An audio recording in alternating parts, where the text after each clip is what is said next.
Those watching the August 7th episode of Days of Our Lives were left stunned, or maybe you weren't, due to EJ's latest stunt in court.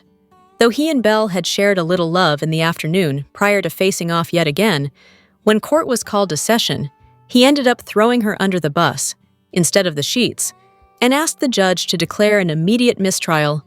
While many agreed, like Donna Warren-Weidlich pointed out, not surprising at all, it is what he does. Others placed the blame on Belle for not knowing better, and some plain felt sorry for her. So, let's take a look at which side of the fence some of you stood on. Loved it, Sulema Renee stated. Hats off to EJ. As Kelly Kucharski thought it was justifiable. Belle introduced and brought up the rape situation of Sammy to explain why Johnny might have motive. I don't blame EJ one bit for what he said about Belle and getting Johnny to testify about their relationship.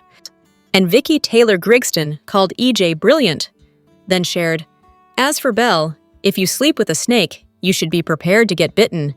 She should step down as DA and go back to non-criminal cases. Belle is too sweet for EJ, said Jessica Gardner. He needs to be with someone who is manipulative and sneaky, much like Sammy. I wish they would explore the EJ-Gabby pairing more. They are more suited to be together. Kim O'Brien thought the whole scene was just ridiculous and added, I hope she is done with him for good.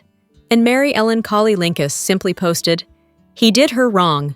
In the end, the judge called EJ a hypocrite, and since he had waived his right to any objections over the other conflicts of interest, she ordered him to stop the theatrics and denied his motion. As for Belle, she finally had enough and not only told the judge their relationship wouldn't be a conflict anymore, and deemed it over, once alone, she made it very clear to EJ and snapped, we are done. You are dead to me, EJ Dimera. No matter whose side you're on, Anthony Gabriele said it best. Great TV. Feel free to discuss who was right and who was wrong further in the comments. Plus, tell us where you want to see EJ and Belle's relationship go from here. We have the latest Days of Our Lives spoilers from Monday, August 11th to Friday, August 15th. Marlena receives an unwanted gift from a patient. Rachel isn't happy, Belle's relationship hits the skids, and Johnny asks his dad for a favor. Read on for more of what's ahead in Salem. In Friday's recap, after the judge declares EJ a hypocrite and dismisses his motion for a mistrial, Belle understandably dumps him. Plus, there's a whole lot of kissing going on. Days of Our Lives spoilers for Monday, August 11th. Things are about to get even rougher for Belle and EJ. Does the latest betrayal mean we're about to stick a fork in a budding super couple? Xander is about to be taken to task by Gabby. Will Brady be inclined to accept Sarah's apology? Even while dealing with her own recent issues, Marlena takes on someone else's problem. Chad is there to take care of Kat. Days of Our Lives. Spoilers for Tuesday, August 12th. Brady and Kristen are drawn together over their concern for daughter Rachel. What might be revealed when EJ has a therapy session with Marlena? As the trial continues to have a ripple effect across Salem, Johnny and Belle share how it is impacting them. Will Sophia be open to an approach from Amy? Days of Our Lives. Spoilers for Wednesday, August 13th. Well, this is going to impact EJ and Marlena's patient-doctor relationship. He serves her with a subpoena. The tables are turned between Kat and Chad. Sophia confides in Ari. Tate and Holly receive advice from someone who's seen her share of romantic difficulties. Days of Our Lives. Spoilers for Thursday, August 14th. Will Xander score points with his attempt to defend himself to Sarah? Rachel proves she's her mother's child by throwing a fit. Chanel proves just how devoted to Johnny she really is. EJ takes the last person you might expect into his confidence. Marlena has a theory, and she's about to share it with Belle. Days of Our Lives. Spoilers for Friday, August 15th. Sophia does what she can to comfort Tate. Having been sequestered, Leo gets to know the fellow juror he is sharing space with. Paulina shares her concerns with Belle. Johnny tries convincing his father to do the right thing where Chanel is concerned. Chad runs into Kat at the hospital when she brings in Felicity for a fever and rash. Sarah reports that Felicity has strep throat and leaves to call in a prescription. Chad waits for it so Kat can get her sister home. When Chad brings Felicity's medication to the apartment, Kat gets dizzy. He feels her forehead, which is burning up, and stays to care for the sisters. Kat takes her temperature, which is 103, the same as Felicity's. When Chad leaves the room for ibuprofen, Kat texts Rafe, under his pseudonym, James Smith, that she can't make their meeting tomorrow and lies on the couch. Chad returns and places a towel on Kat's forehead as she sleeps. She mumbles, "I should have told you." He assumes it's just a dream and leans in close, telling her to get some rest. She opens her eyes and pulls him in for a kiss. After mailing a gift to Tate's baby's adoptive parents, along with a request for the teen to see her, Brady bumps into Sarah in the square. She expresses surprise when he mentions Chicago, and flashes back to discovering Sophia lied about the sex of the baby. Brady detects something's off, but Sarah covers. He invites her to the Beastro for dinner since they're both free for the night. At the Beastro, a flirtatious Gabby empties a wine bottle into Xander's glass and orders another bottle. Xander gulps his drink as Gabby gasses him up over the Dimera takeover and commiserates over feelings of self-doubt. However, it's just a pathway to digging for answers on what he did to end his marriage. Xander admits he did something he deeply regrets, and Sarah did something he can never forgive. Gabby suggests it's time to move on, then implants a smoldering kiss on him as a stunned Sarah enters with Brady. Xander notices Sarah and breaks off the kiss, while Sarah insists to Brady that they don't need to find another place to eat. Xander panics over hurting Sarah, but Gabby insists he did nothing wrong, especially since Sarah is with Brady. Xander's sad sack demeanor hardens. She's right. His marriage may be over, but his life isn't. He takes another gulp of wine as Gabby smugly smiles to herself. Later, Gabby digs for information about Xander's relationship with Philip, but he's too busy drinking and being distracted by Sarah, who reaches for Brady's hand at their table. Furious, Xander knocks over his chair as he storms over to criticize her for not being home with Victoria. "I want my daughter back, now!" Sarah furiously reminds him that Victoria is with their nanny, they have a custody schedule, and Xander is in no shape to be around her. Therefore, Xander can spend his free time making out with whoever he wants. "And so can I!" she exclaims, and pulls Brady into a kiss. Xander's mouth drops, and his eyes go wide. In court, Belle jumps up, calling EJ's motion for a mistrial absurd. EJ defends his motion to Judge Dabney, who calls a recess. After sending Johnny and the jury out, the judge calls EJ a hypocrite, since, he has a conflict of interest as well, seeing as he's in the same relationship as the prosecutor. Belle also points out that their relationship is the least of the conflicts of interest in this case, since EJ is Johnny's father and the victim. "And you're the defendant's aunt," the judge adds, but she knew of those conflicts, and since EJ waived his right to any objections, she suggests he stop the theatrics. She denies his motion for a mistrial.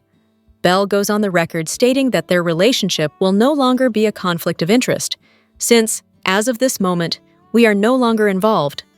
The judge releases the jury for the day and threatens to hold both counselors in contempt should they waste any more of the court's time.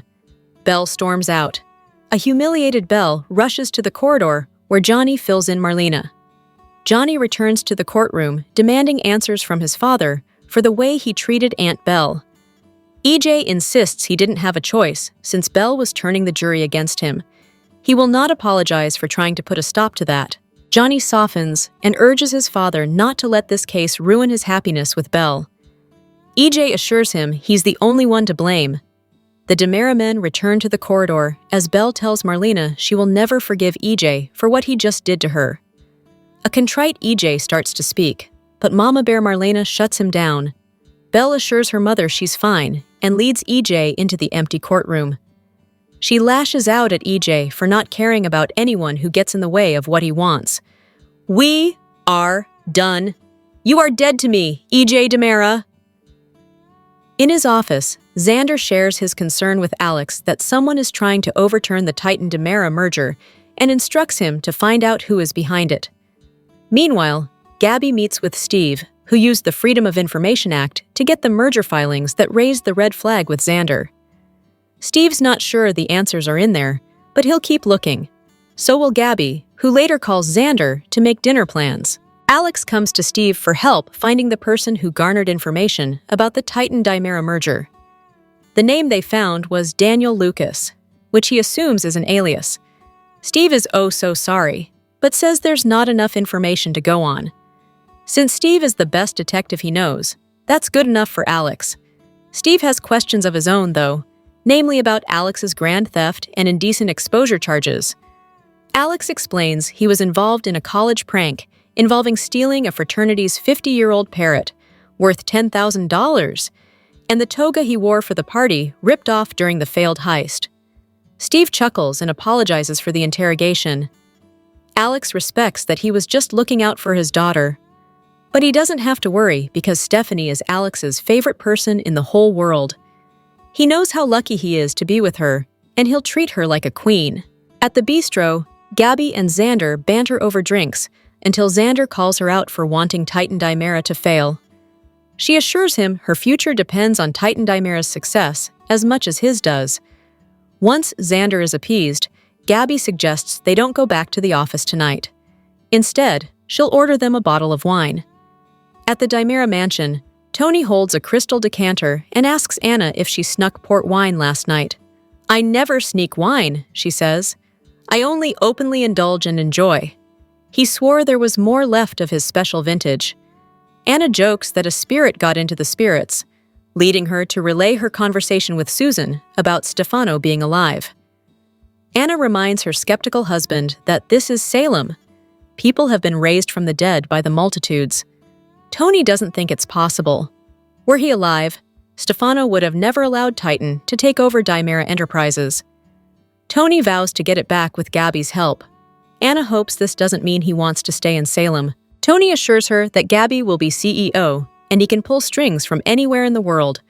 Anna gets on board when she imagines designing clothes for Gabby Chic. Wearing a Sweet Bits apron, Chanel meets Johnny in the square during court recess. She reminds him he doesn't need to testify, but he wants the whole world to know he's innocent. Besides, his father's putting up a strong defense by proving he is so universally hated that most of Salem wants him dead. After Johnny heads back to court, Paulina sits with Chanel and consoles her about Johnny's trial. Chanel grows even more emotional upon seeing a dad push a stroller through the square. Paulina knows she and Johnny will focus on their family's future after the trial. After some afternoon delight. At the Salem Inn, where EJ and Belle declare their love, Belle meets Jonathan Reiner at the courthouse. He's from the state AG's office and will be observing, considering she is prosecuting her nephew. Belle promises she's committed to serving with integrity and impartiality. In the corridor, Johnny stresses over Belle questioning him on the stand about the reason he was so angry with EJ before his shooting. EJ instructs Johnny not to bring up Sammy's rape, only to say he thought EJ got in the way of him and Chanel adopting a baby. EJ's advice quickly goes south as Belle gets Johnny to admit on the stand that prior to EJ's shooting, he learned EJ raped his mother, which led to his conception. He also admits he took Roman's gun because he considered using it. Belle turns to Jonathan in the gallery, who nods in approval and leaves. When it's EJ's turn, he point-blank asks if Johnny shot him. Johnny says he couldn't go through with hurting him because he's his dad, and he loves him. EJ then gets Johnny to state that Belle is his aunt. EJ doubles down by implying Belle chose to expose information not yet introduced into evidence based on her personal knowledge. Belle objects, and the judge reprimands EJ for hurling accusations at the prosecution. On redirect, Belle gets Johnny to admit he did, in fact, say EJ got what he deserved when he was shot, and that he didn't care if he lived or died. EJ recrosses and asks Johnny what EJ's relationship is to Belle. Johnny appears confused and awkwardly says, "She's your girlfriend." EJ tells the judge that Belle has a major conflict of interest and should not be allowed to prosecute this case, which is why I call for an immediate mistrial. Goodbye, afternoon delight? Days of Our Lives spoilers suggest that Julie Williams is a busy bee in Salem, still an integral part of the Peacock soap's storylines. Her portrayer, Susan Seaforth Hayes, took a break from the daytime drama to reunite with an old friend and offer a grand send-off for their next chapter. She documented it all on social media, much to her fans' delight. Susan hopped on Instagram and posted a photo from a breakfast she had at Art's Deli with current castmate Suzanne Rogers, as well as former Days and Bold and the Beautiful alum, Susan Flannery. Flannery played Laura Spencer Horton on Duel from 1966 to 1975, and most fans remember her as Stephanie Forrester from B&B, a character she played from 1987 to 2012, returning for a very brief stint in 2018. Beside the current photo was a flashback photo of all three ladies in their younger years in Salem. Susan's caption began with, "3 Susies have breakfast at Art's Deli." She added, "The occasion, Susan Flannery, one of the great ladies of daytime or anywhere she turns up, is moving to Australia." She also states, "Flannery was a beloved mentor and pal to Suzanne and me in our early Salem days together. Laughs, love, tears, hugs, just like Salem. We will miss her."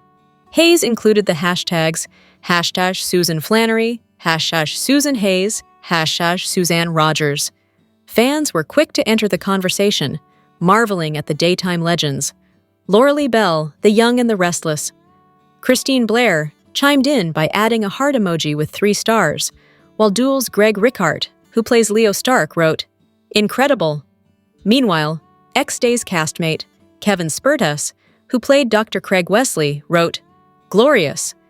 And Tracy E. Bregman, the Y&R's Lauren Fenmore, commented with, "OMG amazing!" On behalf of everyone here, we want to wish Susan Flannery all the best in Australia as she enters a new chapter in her life. Comment your congratulations below. Watch your favorite Peacock soap daily, and check out this site often for the best Days of Our Lives spoilers, news, and updates. Days of Our Lives spoilers reveal that Tate Black can't stop thinking about his little girl. However, fans know that Javi Hernandez and Leo Stark are fostering Tate and Sophia Choi's real baby. With Tate already holding Tesoro, could he become convinced it's his child and kidnap the infant? Keep reading, and let's talk about what could happen next in the Peacock soap opera. Let's start off by talking about Leo's bonding with Tesoro. Even though the reformed con artist was hesitant to foster a child based on his own upbringing, he's turning out to be a very adorable foster dad. While it was Javi who brought the baby home, he is at work a lot as a firefighter EMT. So, we see the baby mostly with Leo. Once the baby was brought to the Hernandez home, Sophia and Melinda Trask were in Chicago coming up with a cover story. It was then that Sophia was told to tell people she had a little girl. Sophia did that, but Sarah Horton Kyriakis has figured out the truth from the medical records. Days of Our Lives spoilers reveal that Sarah hasn't told anyone the truth yet. However, Sophia's stress is just intensifying. That might explain why Sophia keeps having all these pains and is so tired. Keeping secrets and lying to everyone can be super stressful and cause physical symptoms sometimes. In any case, Tate wants information on the adoptive parents. There are gifts to send along with a letter asking for one visit with the baby. While Melinda has a solution for that, it will lead to Tate being blocked from his own child. Fans know that Tesoro is Tate's real son, and he's already connected with him a bit. The baby stopped crying instantly when put into Tate's arms. In fact, the baby smiled and laughed at Tate. While that was just one meeting, Tate could find himself continuing to be drawn to Tesoro, maybe even having dreams about the child. While fans did initially think Sophia would kidnap the baby, maybe it's Tate. Sophia doesn't seem to want the baby at all, but it seems like Tate would be more willing to raise him. However, the truth has to come out first. Will it be Tate that chases after his intuition and learns how badly Sophia betrayed all of them? Share your thoughts in the comment section below. Keep watching the soap on Peacock to find out what happens next. Days of Our Lives. Spoilers for Friday, August 8th imply some bombshells on the horizon in Salem. Someone reaches their last straw with a loved one, while another makes a manipulative move, and a character gets shocking news. What's set to go down on Friday? Time to find out. Days of Our Lives, spoilers for Friday, August 8th, hint that Belle Black may reach her last straw with Dimera. The two had a secret rendezvous during the Thursday, August 7th show, and now it looks like EJ will use that against her where Johnny Dimera's case is concerned. Belle is set to lash out at her boyfriend. So is this finally the end of the road for these two? Speaking of Johnny, his grandmother, Marlena Evans, will be on hand to offer some comfort to him during this challenging time. Not surprising at all, but Gabby Hernandez will do all she can to get Xander-Gabby to reveal some secrets. Gabby is on a mission to gather intel for Tony Dimera. So will she be successful at getting Xandy to spill some beans? Fans will have to tune in to find out. In other news, Chad Dimera will take care of Kat Green. Thanks to their elevator lockup, these two are back on track to bonding. So how close will they get on the August 8th episode? Only time will tell. Finally, Days of Our Lives spoilers for Friday note that Brady Black will get shocking news from Sarah Horton Kiriakis. At this point, this could be about anything. However, it's hard not to think that this might be about Sophia Choi and Tate Black's baby. After all, Sarah had a sneaking suspicion that Sophia had been lying, and as her physician, she was spot on. Sophia didn't tell Sarah much, but did let her know her baby was safe, and due to HIPAA, Sarah now can't say anything. With that said, will she bend the rules for Brady and Tate's sake? In Days of Our Lives spoilers, for the week of August 11th, 15th, 2025, tease trying times at Johnny's trial. Johnny's trial has allowed EJ's true colors to shine, all to save his son. He's already thrown Belle under the bus for their secret relationship, and now he's about to put Marlena in the middle. The week will start with Marlena taking on a new client, and with EJ having a session with EJ on Tuesday. Odds are, he's the client in question. But things will take a turn midweek when EJ serves his psychiatrist with a subpoena. Meanwhile, while Belle talks things out with Johnny, Chanel will make a big decision: take the fall for her husband. She's already a suspect after the doctored video, so taking the fall may be the only way to save Johnny's closest relationships. As if this trial couldn't get dramatic enough, Leo will end the week getting to know his juror roommate. Could it be someone familiar to Salem, or a whole new character to stir up some chaos? Days of Our Lives spoilers. For Monday, August 11th, put Sarah in the position of apologizing to Brady for her spontaneous impulse. Sarah and Brady went from just friends to maybe friends with benefits when she kissed him on Friday's show. Now, come the new week, Sarah isn't as confident as she was before. Sure, she and Xander are separated, but she doesn't know if she's ready to go around smooching new men, especially Brady. So Sarah says sorry. But is she really, seriously, awfully apologetic? And, while Sarah is trying to figure out where she stands with Brady, her soon-to-be ex-husband, Xander, is having an encounter of his own with Gabby. She's not kissing him. She is chastising him. But really, does it make a difference? Some of Salem's hottest romances started with conflict and led to canoodling. Belle used what she knew about EJ and Sammy's past to challenge Johnny on the witness stand. So EJ used what he knew about himself and Belle, namely that they were sleeping together, to challenge Johnny on the witness stand, and then ask for mistrial. Belle is most displeased, and she spends a second day telling EJ as much. No matter what he does, Chad finds himself in the position on playing hero for Kat. It's time to do it again, this time outside an elevator.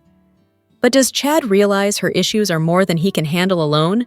Is he about to turn to Marlena for some professional reinforcements? She takes on a new patient, but maybe it's just because she's skipped going into work so many times. She needs the money.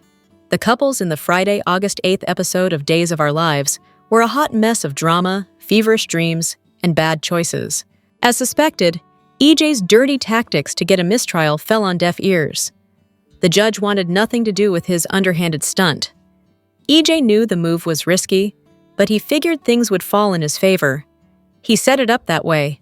But how could it have worked when there were so many conflicts of interest at play here? And now EJ no longer has to worry. There's one less conflict of interest since Belle wisely kicked him to the curb. Their relationship is over. Let's see if it stays that way.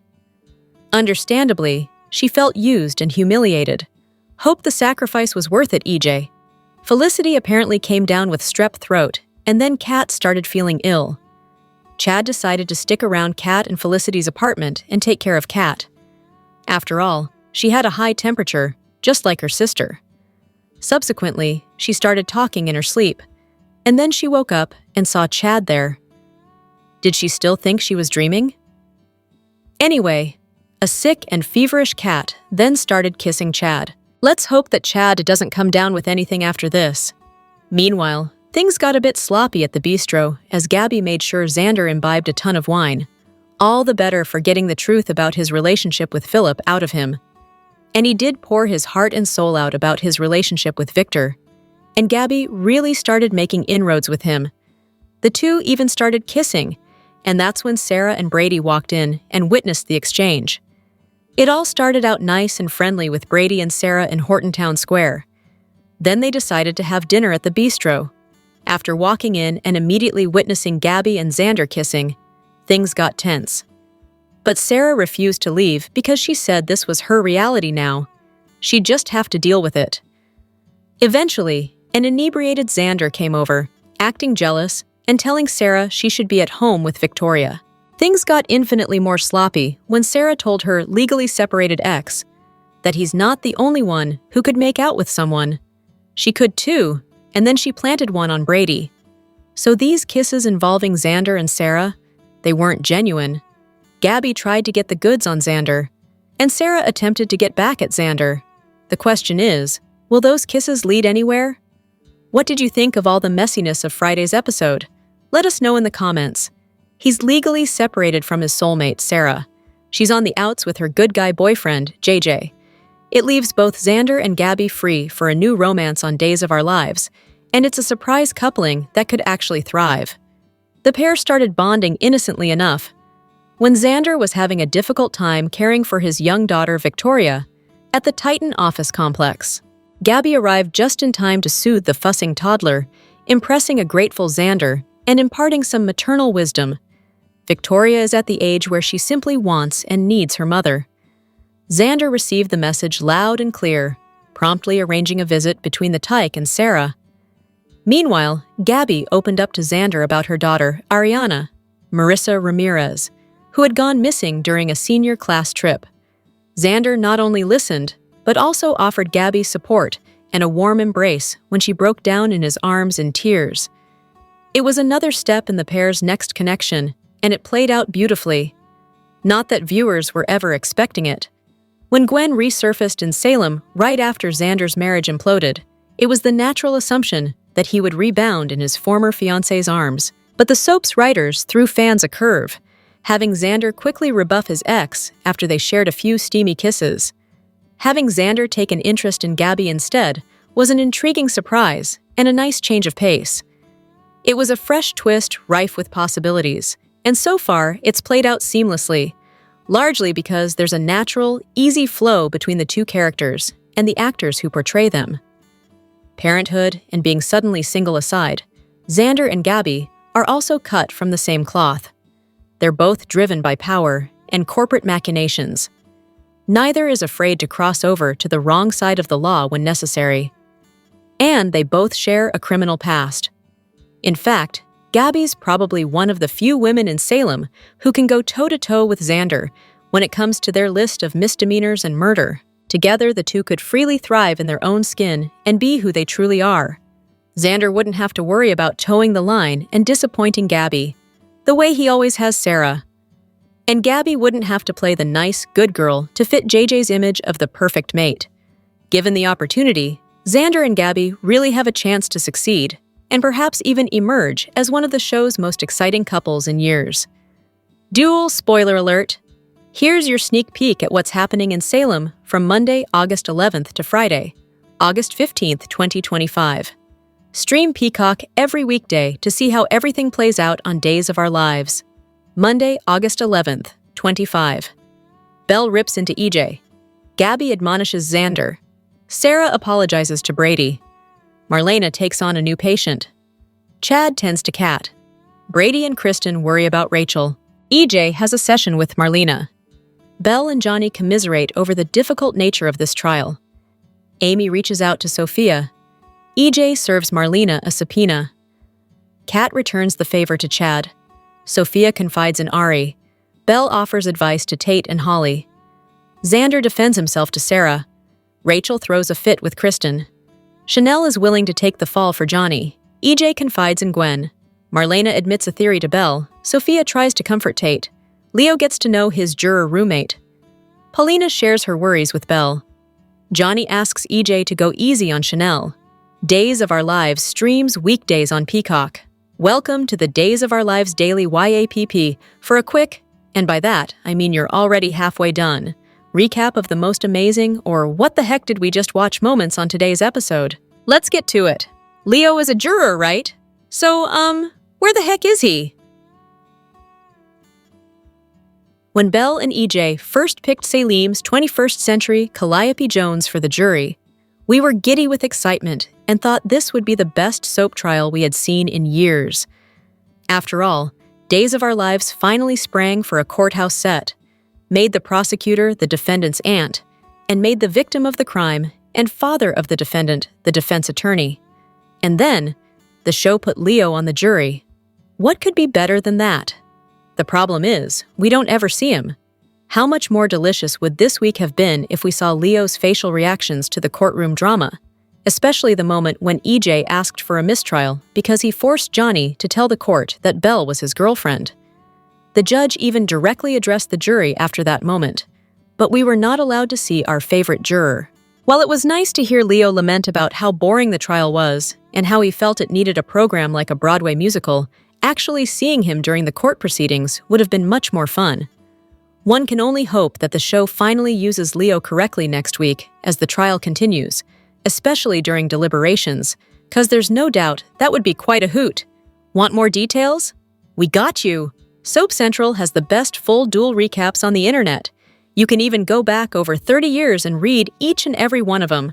If you can't wait until the next episode, we have daily spoilers too. And whatever you do this weekend, do not, seriously, do not forget to read the 2 scoops for some laughs in the as close as we can come to being a watching party without actually being a show. And the best part is, if you agree or disagree, we want to know. As always, share your comments below. Days of Our Lives, fans know it seems like DA Melinda Trask would have learned her lesson about scheming up sketchy adoption plans that can bite her in the backside, but she hasn't. We're going to dive into the fallout coming Melinda's way that could even include some time behind bars at Statesville Prison. It's going to get messy. You can already tell it's only a matter of time before Tate Black and Brady Black figure out what Melinda and Sophia Choi did to cover up the birth of little Tesoro. Former DA Melinda could face disbarment and also prison time when she is caught, and we know she's going to be. You got to give Melinda kudos for being such a legal eagle or illegal legal eagle. But her bad adoption schemes could finally get her in deep water if Brady and Tate figure out how she helps Sophia pull off a rogue adoption scheme. And in case you don't remember, this isn't the first illegal adoption deal cooked up by Melinda. Remember when she and Eric Brady's ex, Sloane Peterson, set up an adoption scheme involving Nicole Walker's baby? Sloane got impregnated by Eric. And if you recall, Nicole was also pregnant by him because of the drugged biscuit incident. However, Sloane miscarried pretty early on, and then she found out she had an autoimmune disorder, and she couldn't get pregnant again. So Sloane was devastated, and she was worried she'd lose Eric. Meanwhile, Nicole gave birth on the side of the road with Leo Stark's help to the baby she thought was hers and EJ Dimera's, and Dimitri von Leuschner, Dimera was there, Leo's secret lover, and he took the newborn over to University Hospital. But then Dimitri saw the cops there, and he panicked, and he ran over to Sloane's apartment with the newborn baby. Dimitri was wanted by the cops, and he and Leo were making a run for it. And Sloane was Dimitri's lawyer, so that's why he ran to her. And then Melinda saw a huge opportunity with that cute little baby. So she and Sloane cooked up a scheme to say that Melinda found a baby for Eric and Sloane to adopt in a private closed adoption. And there was this dirty doctor at the hospital who was another client of Sloane's. He helped them sell the scheme to keep baby Jude. He signed off on the death certificate of Nicole's baby and then said the baby was cremated on accident. So they covered the trail by saying Nicole's baby was dead, and then this random baby came into Sloane's life. And of course, she knew if Eric found out that little Jude was his bio kid, then Eric would dump her. And so they let poor Nicole think her son died in the hospital, and a paperwork error led him to be cremated before she could even hold him in her arms or see him again. It was truly awful. Melinda and Sloane rationalized what they were doing because Eric was actually raising his own son. But eventually, EJ found out that Sloane was raising Nicole and Eric's son, and the kid wasn't his. And of course, EJ used all that to his advantage. The plan worked for quite a while, but Nicole kept having these strong feelings that Sloane's adopted kid was hers, even though they rigged some DNA tests to dash her hopes. And eventually, Sloane and Melinda's scheme wound up blown wide open. Eric dumped Sloane, and he and Nicole took off for Paris with Jude, and she divorced EJ. In the end, Melinda got really lucky. Despite people knowing what she did, Melinda was still able to practice law. She should have been shipped off to prison and lost her law license, but EJ was DA at the time, and he knew about the baby swap, and he helped cover it up. So, he couldn't prosecute Melinda without implicating himself. And then she also had leverage over Rafe Hernandez because of Gabby Hernandez being in prison. So Melinda barely escaped prosecution and her life being ruined, but she did. And you know Brady Black knows what she did to his brother, and that's why he really hates her. And now, insanely, Melinda's at it again. She's playing sneaky adoption games with Sophia. In both cases, Melinda felt sorry for the person that she helped. Back then, it was Sloane, and now it's Sophia.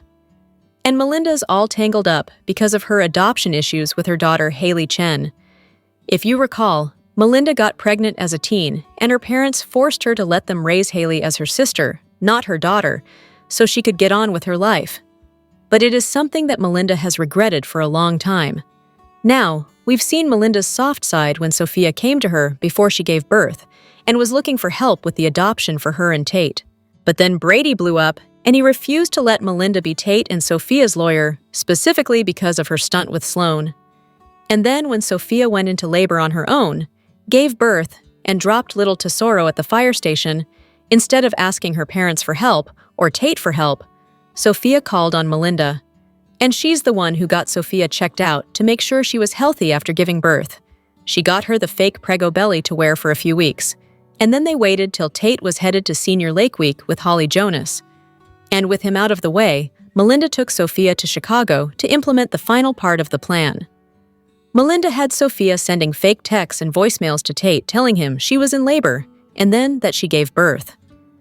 And then she and Melinda came back to Salem, and Sophia said she had a baby girl that was taken home from the hospital by an adoptive couple. Tate was devastated to find out Sophia gave the baby away in Chicago.